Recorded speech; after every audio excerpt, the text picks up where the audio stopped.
Apocalipse, capítulo 11. Depois disso, recebi uma régua de medir, parecida com um caniço, e me disseram: levante-se, tire as medidas do templo de Deus e do altar, e conte as pessoas que estão adorando no templo. Porém, não tire as medidas do pátio exterior do templo, pois esse pátio foi dado aos pagãos, que pisarão a cidade santa durante 42 meses.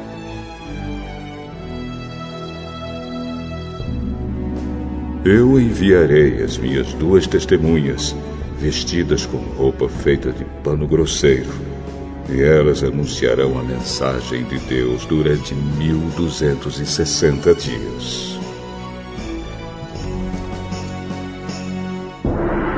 As 2 testemunhas são as 2 oliveiras e os 2 candelabros que estão em pé diante do Senhor do mundo inteiro. Se os seus inimigos tentam maltratá-las, sai fogo da boca dessas 2 testemunhas e acaba com eles. Assim, quem quiser maltratá-las precisa ser morto. Elas têm autoridade para fechar o céu a fim de que não chova durante o tempo em que anunciam a mensagem de Deus. Têm autoridade também sobre as águas para que virem sangue. Têm autoridade ainda para ferir a terra com todo tipo de pragas, quantas vezes quiserem. Quando as 2 testemunhas acabarem de anunciar a sua mensagem, o monstro que vem do abismo lutará contra elas. Ele vencerá e as matará, e os seus corpos ficarão na rua principal da grande cidade onde o senhor delas foi crucificado. O nome simbólico daquela cidade é Sodoma ou Egito. Durante 3 dias e meio, os povos de todas as nações, tribos, línguas e raças olharão para esses 2 corpos e não deixarão que sejam sepultados. Os povos da terra ficarão felizes com a morte dessas 2 testemunhas. Vão comemorar e mandar presentes uns aos outros, porque esses 2 profetas trouxeram muito sofrimento para a humanidade. Mas depois desses 3 dias e meio, um sopro de vida veio de Deus e entrou neles. E eles se levantaram. E todas as pessoas que os viram ficaram com medo terrível. Aí os 2 profetas ouviram uma voz forte que vinha do céu. Subam aqui! Enquanto seus inimigos olhavam, os 2 profetas subiram ao céu numa nuvem.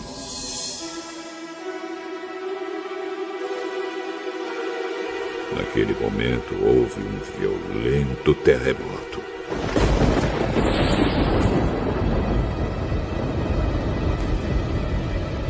A 10ª parte da cidade foi destruída e morreram 7.000 pessoas.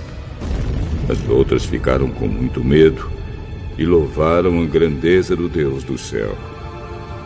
O segundo ai já passou, mas olhem, o terceiro ai virá logo.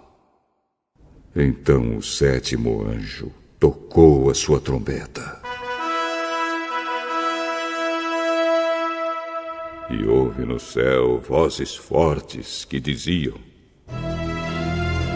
o poder para governar o mundo pertence agora a Deus, que é o Senhor nosso, e ao Messias que ele escolheu. E Deus reinará para todos sempre. Aí os 24 líderes que estavam sentados nos seus tronos diante de Deus ajoelharam-se, encostaram o rosto no chão e adoraram a Deus, dizendo: Ó Senhor Deus Todo-Poderoso, que és e que eras, nós te damos graças porque tu tens usado o teu grande poder e começaste a reinar. Os pagãos estão muito furiosos porque já chegou o momento de mostrares a tua ira e a hora dos mortos serem julgados. Chegou o momento de recompensares os teus servos, os profetas, e todo o teu povo, e todos os que te temem, tanto os importantes como os humildes. Chegou o momento de destruíres os que matam pessoas na terra. Então se abriu o templo de Deus que está no céu, e a arca da aliança foi vista lá dentro.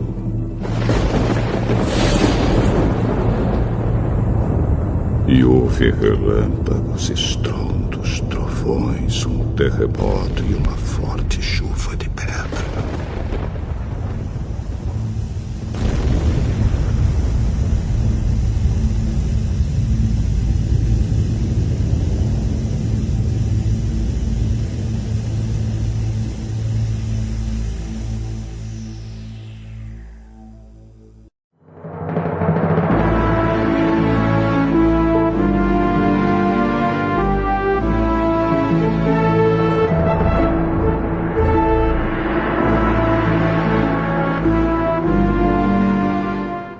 Esther,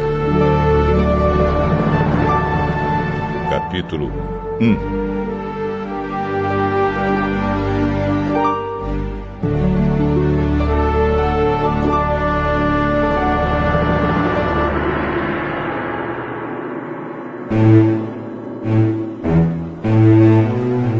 Foi no tempo em que Xerxes era rei da Pérsia. A capital era Susã. E o reino se dividia em 127 províncias, que iam desde a Índia até a Etiópia.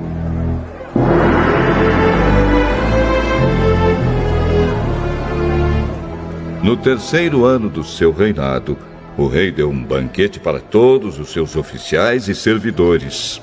Estavam presentes também os chefes dos exércitos da Pérsia e da Média, e os governadores, e a gente da nobreza das províncias.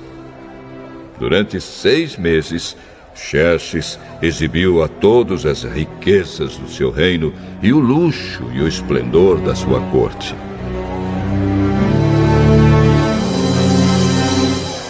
Depois dos 6 meses, o rei ofereceu nos jardins do palácio um banquete para todos os moradores de Susã, tanto os ricos como os pobres. A festa durou 1 semana. O pátio estava todo enfeitado com cortinas de algodão brancas e azuis, amarradas com cordões de fino linho vermelho, que estavam presos por argolas de prata e colunas de mármore. O piso era feito de ladrilhos azuis, de mármore branco, de madrepérola e de pedras preciosas. Nesse pátio havia sofás de ouro e de prata. Os convidados tomavam as bebidas em copos de ouro, todos eles diferentes uns dos outros. E o rei mandou que o seu vinho fosse servido à vontade. Todos podiam beber o quanto quisessem. O rei havia ordenado aos empregados do palácio que servissem a todos os hóspedes quanto vinho eles quisessem.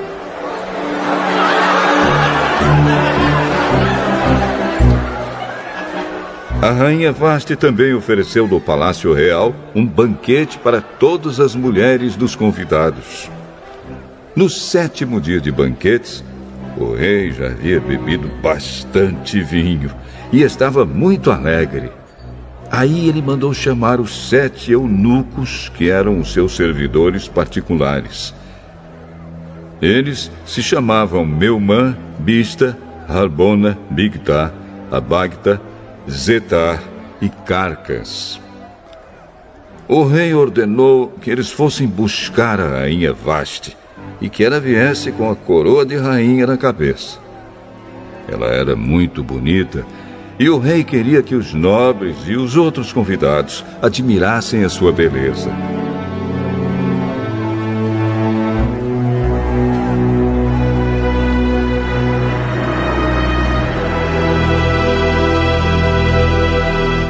Mas a rainha não atendeu à ordem do rei e, por isso, ele ficou furioso. Antes de tomar qualquer decisão, o rei consultava os entendidos em questões de lei e de costumes. Portanto, mandou chamar os conselheiros em quem ele tinha mais confiança, isto é, Carcena, Setar, Admata, Tarsis, Meres, Marcena e Memucã. Estes eram os 7 ministros da Pérsia e da Média que ocupavam as mais altas posições no reino e serviam como conselheiros íntimos do rei. Ele perguntou: Eu, o rei Xerxes, mandei por meio dos meus servidores uma ordem à rainha Vasti, mas ela não obedeceu. De acordo com a lei, o que deve ser feito? Aí Memucã disse ao rei e aos seus ministros: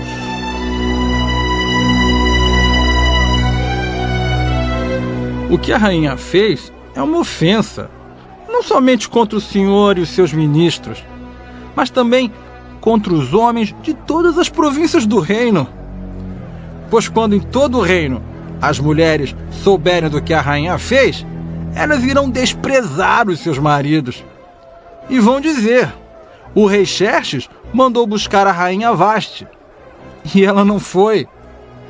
Hoje mesmo as mulheres das altas autoridades da Pérsia e da Média vão saber do que a rainha Vasti fez e vão contar aos seus maridos. E por toda a parte as mulheres não respeitarão os seus maridos, e os maridos ficarão zangados com as suas mulheres. Portanto, se for da sua vontade, ó rei, assine um decreto proibindo a rainha Vasti de aparecer na presença do senhor. E mande escrever isso nos livros das leis da Pérsia e da Média, para que nunca possa ser anulado. Depois arranje uma mulher que seja melhor do que Vasti para ser rainha no lugar dela. Quando a ordem do rei for anunciada por todo esse enorme reino, então todas as mulheres tratarão com respeito os seus maridos, sejam ricos ou pobres. O rei e os seus ministros gostaram da ideia, e ele fez o que Memucã tinha sugerido. Ele enviou cartas a todas as províncias do reino, cada carta na língua e na escrita de cada província e de cada povo, mandando que todo marido fosse chefe da sua casa e que tivesse sempre a última palavra.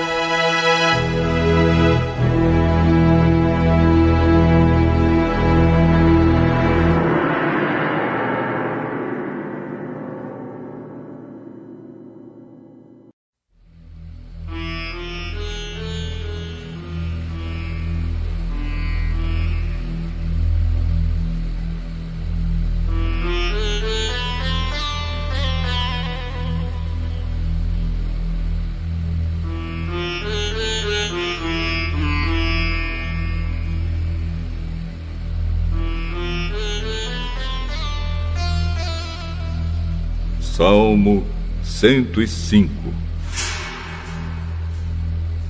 Agradeçam a Deus, o Senhor. Anunciem a sua grandeza e contem às nações as coisas que ele fez.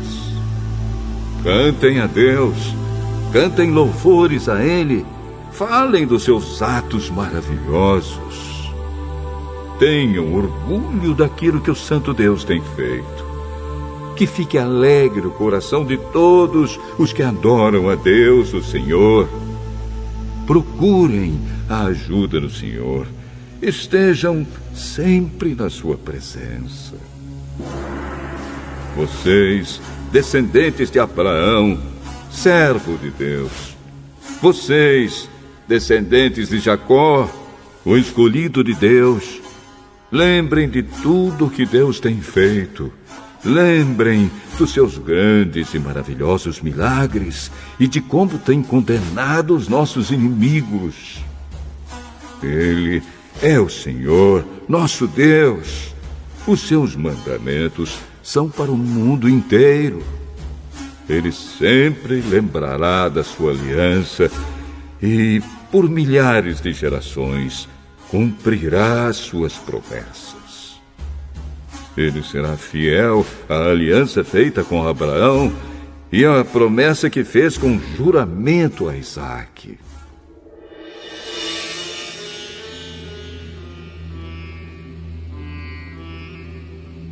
Deus fez uma aliança com Jacó para sempre. Fez com ele uma aliança eterna. Naquela ocasião, Deus disse: eu lhe darei a terra de Canaã, e ela será de vocês para sempre. Eles eram muito poucos. Eram estrangeiros na terra prometida. Andavam de país em país, de reino em reino. Mas Deus não deixou que ninguém os maltratasse. E para protegê-los, avisou reis. Ele disse: não toquem nos servos que eu escolhi. Não maltratem os meus profetas. Deus fez com que houvesse fome na terra deles e deixou o seu povo sem alimento. Então mandou na frente deles um homem chamado José, que havia sido vendido como escravo. Os seus pés foram presos com correntes e no seu pescoço puseram uma coleira de ferro. José ficou na prisão até que se cumpriu o que ele tinha dito. A palavra do Senhor Deus provou que José estava certo. Aí o rei do Egito mandou soltá-lo.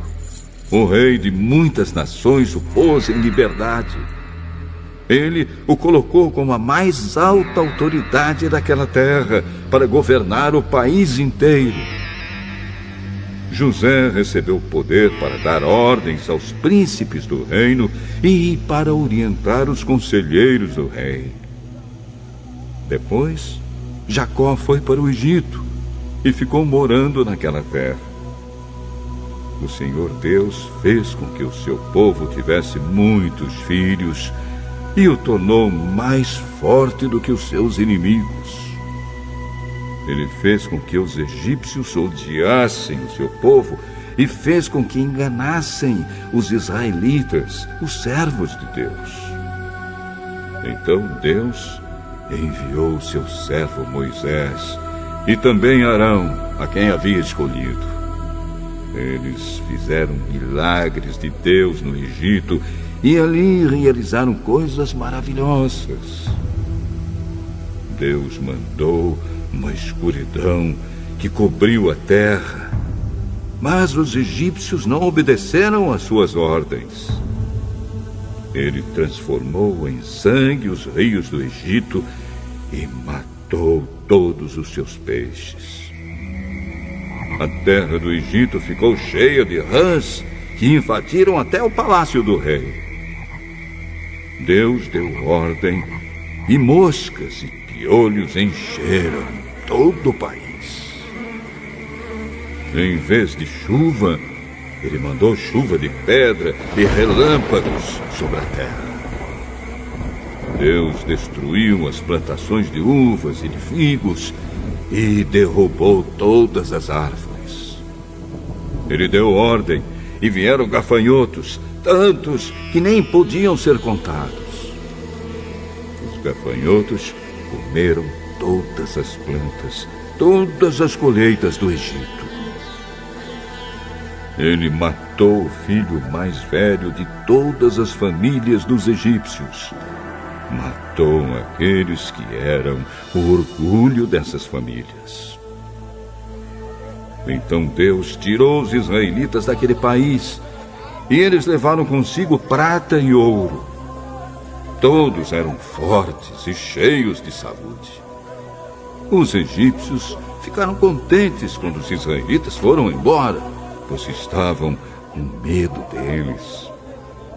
Deus pôs uma nuvem por cima do seu povo e fogo para guiá-los durante a noite. Eles pediram, e Deus mandou codornas, e do céu deu a eles pão bastante para matar a fome. Ele partiu uma rocha e jorrou água que correu pelo deserto como um rio, pois ele lembrou da sua santa promessa feita a Abraão, seu servo. Assim Deus tirou do Egito o seu povo escolhido, e eles saíram de lá cantando e gritando de alegria. Deus lhes deu as terras de outras nações e deixou que tomassem os campos delas, para que eles obedecessem às suas leis e guardassem os seus mandamentos.